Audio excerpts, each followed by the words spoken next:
اللہ رب العالمین والصلاة والسلام علی رسولہ النبی الکریم صلی اللہ تعالی علی خیر خلقہ واصحابہ اجمعین اما بعد فاعوذ باللہ من الشیطان الرجیم بسم اللہ الرحمن الرحیم وما ارسلناک الا مبشرا ونذیرا۔ سامعین کرام اور قابل قدر شخصیات، میں اس متبرک اور پرامن بزم میں شمع رسالت کی ضیاء حیات کو روشن کرنے کی جسارت کر رہا ہوں۔ میری بساط نہیں کہ میں ماہ رسالت صلی اللہ علیہ وسلم کو موضوع گفتگو بناؤں، پھر بھی آپ جیسے عظیم المرتبت شخصیات کے روبرو سیرت النبی صلی اللہ علیہ وسلم کو موضوع گفتگو بناتا ہوں تاکہ خود کی اصلاح ہو جائے، ورنہ کسی کی کیا مجال کہ سیرت النبی صلی اللہ علیہ وسلم کا احاطہ کر سکے، جیسا کہ شاعر رسول حضرت حسان کا شعر ہے، جنہوں نے اپنی مجبوری ظاہر کی اور فرمایا ما ان مدحت محمدا بمقالتی ولکن مدحت مقالتی بمحمد۔ میری بساط نہیں کہ میں اپنے شعر سے مدحت رسول کا حق ادا کر سکوں، ہاں میں نے ذکر رسول صلی اللہ علیہ وسلم سے اپنے شعر کی ضرور مدح سرائی کی ہے۔ کسی اردو شاعر نے کہا قلم میرا قاصر زباں میری عاجز، محمد کی عظمت بتاؤں میں کیسے، ہے محبوب رب امام الرسل فضائل مکمل سناؤں میں کیسے۔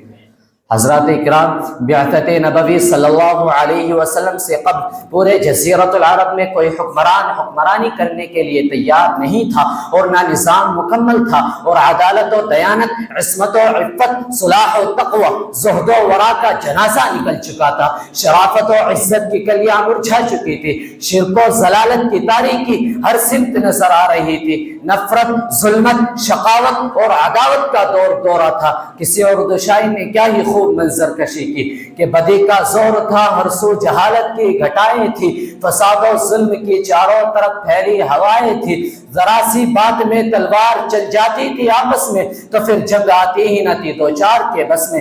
اگر لڑکی کی پیدائش کا گھر میں فکر سن لیتے تو اس معصوم کو زندہ زمین میں دفن کرتے تھے، غرض جو بھی برائی تھی سب ان میں پائی جاتی تھی، نہ تھی شرم و حیا، آنکھوں میں گھر گھر بے حیائی تھی، مگر اللہ نے جب اپنا رحم فرمایا تو عبداللہ کے گھر میں خدا کا لاڈلا آیا۔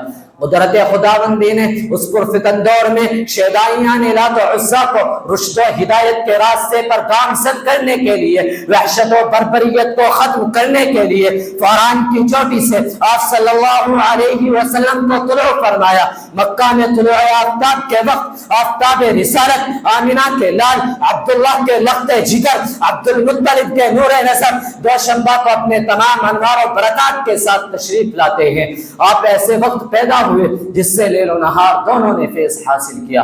سبحان اللہ سبحان اللہ، ایک عجیب ماحول ہے، نور ہی نور نظر آ رہا ہے، پورے مکہ میں نور الہی کا نزول ہو رہا ہے، ظلمت کدہ کفر کدہ میں تہلکا مچ گیا ہے، لات و منات اور عزا منہ کے بل گر پڑے ہیں، گلزار ہستی میں ایک عجیب رونق پیدا ہو گئی ہے، چاروں سمت سے بس ایک ہی آواز سنائی دے رہی ہے، ایک والا آ گیا ایک والا آ گیا، وہ آ گئے تو آ گیا دنیا میں انقلاب، اجڑا ہوا چمن تھا گلستہ کر گئے۔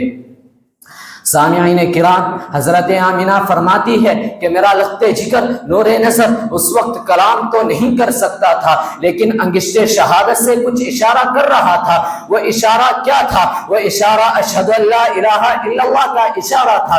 قلب آمینہ میں مسرت و خوشی کی حد نہ رہی جب محمد کی اداؤں کو دیکھا۔ فرماتی ہے کہ کاش آج عبداللہ ہوتے اس لخت جگر کو جو چاند سے بھی زیادہ خوبصورت ہے دیکھ کر کتنے خوش ہوتے، اس کے لیے کھلونے وغیرہ لاتے، مگر غیب سے آواز آتی ہے اے آمینہ فکر مت کرو، میں ہی اس کا رب ہوں، مربی بھی، استاذ بھی، سب کچھ میں ہوں اس کا۔ اگر یہ بچہ کھلونا مانگے تو چاند کو کھلونا بنا لوں گا، اگر سیر و تفریح کو دل چاہے تو معراج پہ بلا لوں گا، اور اگر کوئی شہادت طلب کرے تو کنکروں سے کلمہ پڑھا دوں گا۔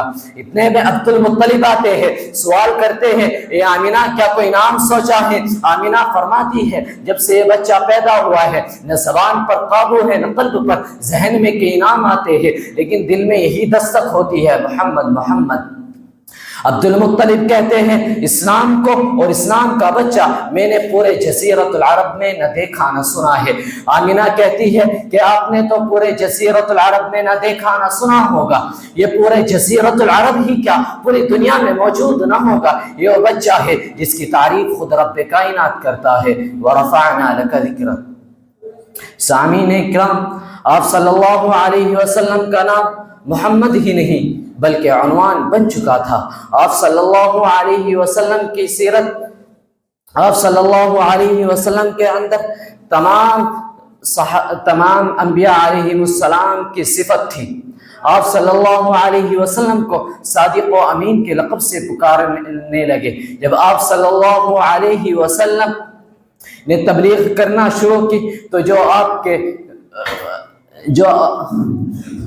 کے اپنے تھے وہی غیر ہو گئے۔ جب فاران کی چوٹی سے آپ صلی اللہ علیہ وسلم نے نور اسلام کو پھیلانا شروع کیا تو باطل پرستوں میں کھلبلی مچ گئی، اور لات و منات اور عزا کے پجاری آپ صلی اللہ علیہ وسلم کو پریشان کرنا شروع کر دیا۔ سن 7 نبوی محرم کا مہینہ تھا کہ مکہ کے تمام لیڈروں نے ایک میٹنگ کی۔ ابو جہل نے پوری قوم کو للکارا اور کہا اغیور عربو، جس کو تم بچے کا کھیل سمجھ رہے تھے وہ آج ہمارے دین اور عزت و آبرو کے لیے طوفان بن چکا ہے۔ جس کو تم بچے کا کھیل سمجھ رہے تھے وہ آج ہمارے دین اور عزت و آبرو کے لیے طوفان بن چکا ہے۔ جس دین کا چرچا محمد کر رہے تھے ان کے ماننے والوں کی تعداد روز بروز بڑھتی ہی جا رہی ہے، ان کے ماننے والوں کی تعداد روز بروز بڑھتی ہی جا رہی ہے۔ اے عرب کے بہادروں، اب پوری طاقت سے آگے بڑھو، ورنہ وہ دن دور نہیں کہ مکہ سے ذلیل و خوار ہو کر نکلنا پڑے گا۔ ابو جہل کی تقریریں نے پوری قوم کو گرما دیا، طرح طرح کی تدبیریں پیش کی گئی۔ بڑی دیر کے بعد یہ ہولناک تدبیر پاس ہوئی کہ محمد اور ان کے ماننے والوں کا بالکل بائیکاٹ کر دیا جائے، ان سے خرید و فروخت، سلام و کلام، لین دین بالکل بند کر دیا جائے۔ چنانچہ ایک عہد نامہ لکھ کر خانہ کعبہ کی دیوار پر لٹکا دیا گیا۔ یہ پوری قوم کا فیصلہ تھا، اس کے خلاف کرنے کا کسی کو اختیار نہ تھا، کسی کی مجال نہ تھی۔ مسلمانوں کو شعب ابی طالب میں بند کر دیا گیا، راستے پر پہرے بٹھوائے گئے۔ مسلمانوں میں بچے، بوڑھے، عورتیں، جوان تھے، سب کھانے کے سامان دھیرے دھیرے ختم ہو گئے۔ درختوں کے چھالے کھا کھا کر، کانٹے چبا چبا کر دن کاٹنے لگے۔ صرف ایک دن کے لیے ایام حج میں پابندی ہٹا دی گئی۔ مسلمان گھاٹی سے باہر آ گئے، کپڑے پھٹ گئے، آنکھیں دس گئی، قدم لڑکھڑا رہی تھی۔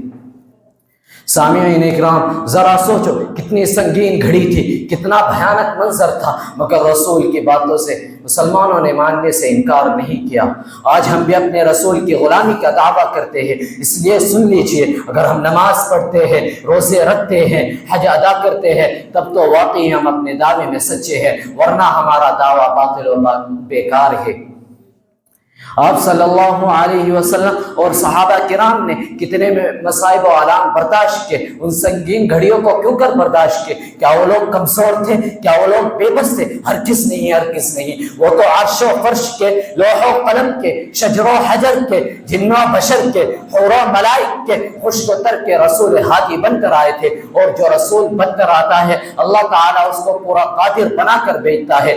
آپ صلی اللہ علیہ وسلم کے پاس اتنی قوت و طاقت تھی، اگر آپ صرف اشارہ کر دیتے تو پورا مکہ ہلاک و برباد ہو جاتا ہے۔ میں انہی چند باتوں پر اپنی تقریر کو ختم کرتا ہوں۔ آخر دعوانا الحمدللہ۔